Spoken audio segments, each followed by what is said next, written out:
Sharmin Khatun. My name is Khadija Khatun. Our teacher is Kobirul Islam. Director is Tariqul Islam. We are studying Nalkora Rahmania Model Islamic Education. Our topic is the Mohila Samiti. We are studying the conversation. Assalamu alaikum. Walaikum assalam. এই খাদিজা কেমন আছিস? হ্যাঁ শারমিন, ভালো আছি। তা তুই এত সেজে গুজে কাঁধে ব্যাগ নিয়ে কোথায় চলেছিস? আমি সমিতিতে যাচ্ছি, ওখানে আজ মিটিং আছে তো তাই। আস্তাগফিরুল্লাহ, তুই মুসলমানের মেয়ে হয়ে সমিতি করিস? এটাই তো আধুনিক জব, এটাই তো সবাই চায়।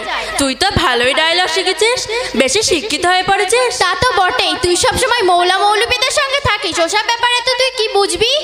আচ্ছা, তুই তো সমিতিতে যাচ্ছিস, ওখানে তো অনেক পুরুষ থাকে, তা তোর লজ্জা লাগে না? কে বলেছে পুরুষ থাকে? ওসব আমাদের স্যার। স্যার হলে সে তো পরপুরুষ। আচ্ছা বলতো দেখি, তোর লোকটা আর আমার লোকটা যদি সমিতি করে তাহলে কেমন হয়? কি সব পাগলির মতো বকে যাচ্ছিস? আমাদের স্যার পুরুষদের সমিতিতে নেয় না, কেবলমাত্র মহিলারাই সমিতি করতে পারে। আচ্ছা খাদিজা, তুই কি সমিতির হেড? না না, জরিনার মা। তুই এত শিক্ষিত, তুই হলি না কেন? জরিনার মা মূর্খ হয়ে কিভাবে হেড হলো? আসলে জরিনার মা দেখতে শুনতে ভালো তো, সেই জন্য স্যার বলেছে জরিনার মা হেড। এখনো খাদিজা সময় আছে, ফিরে আয়। এগুলো হলো ইহুদি নাসাবুদের চক্রান্ত, মা বোনেদের ইমান নষ্ট করার ধান্দা। আচ্ছা, তোমার বাড়ির লোকটা কিছু বলে না?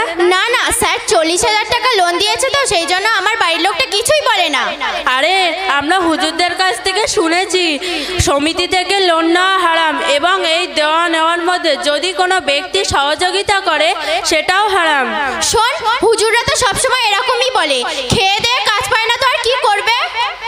আচ্ছা, এই টাকা নেওয়ার পর তোদের বাড়িতে কি কি উন্নতি হয়েছে এবং কি কি উপকার হয়েছে? আরে না, আমাদের বাড়িতে একটা দোকান ছিল, সেটা বন্ধ হয়ে গেছে, আর আমাদের জমিগুলো সব বন্ধক দিয়েছে। সেই টাকা পাওয়ার পর থেকে আমার লোকটা কোনো কাজই করে না, ঠ্যাঙের উপর ঠ্যাং দিয়ে বসে থাকে, গরুর মতো খায় আর মোষের মতো ঘুমায়। মাঠ গেল, দোকান গেল, এবার তো ঘরের দরজা এসে পৌঁছালো।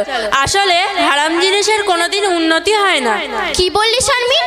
সমিতি থেকে লোন নেওয়া হারাম? অবশ্যই হারাম।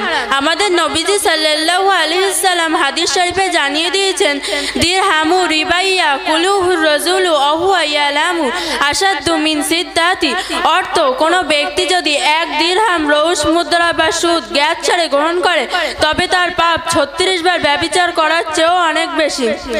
এছাড়াও মহান আল্লাহ তাআলা কোরআন শরীফে জানিয়ে দিয়েছেন, ইমাল হাক্কুল রিবা আইর বিস সাদাকাতির আল্লাহু লা ইউহিব্বু কুল্লা কাফারিন আসির। অর্থ, আল্লাহ সুদকে নিশ্চিত করেন এবং দানকে বৃদ্ধি করেন, এবং তিনি কোনো অকৃতজ্ঞ পাপীকে ভালোবাসেন না। কি আশ্চর্য! সেই জন্য দিন দিন আমাদের সংসারে উন্নতি কমে যাচ্ছে, আমাদের দুনিয়াও গেল আখিরাতেও গেল। আমাদের নবীজি সাল্লাল্লাহু আলাইহি সাল্লাম বলেছেন, সুদ এবং লোন জাতীয় হারাম মাল দ্বারা শরীরে যে গ্রস্ত তৈরি হয়, জান্নাতের আগুন জাহান্নামের আগুন সেই গ্রস্তের হকদার। শারমিন, আমি আমার ভুল বুঝতে পেরেছি, আমার ভুল ভেঙে গেছে। আমার বাঁচার উপায়? অবশ্যই বাঁচার উপায় আছে। তুই খাঁটি নিয়তে তওবা করবি এবং কোনো দিন সমিতি, লোন, সুদ ইত্যাদির সাথে সম্পর্ক রাখবি না। আল্লাহ তাআলা অবশ্যই তোর তওবাকে কবুল করিবেন। আমি খাঁটি নিয়তে তওবা করলাম, আমি আর কোনোদিন সমিতি করব না। শারমিন, তুই এই শিক্ষা কোথা থেকে পেলি? কেন? আমাদের গ্রামের নলকড়া মডেল ইসলামিক এডুকেশন থেকে। আমাকে ভর্তি নেবে? অবশ্যই নেবে। তাহলে কাল থেকে তোর সঙ্গে আমি পড়তে যাব।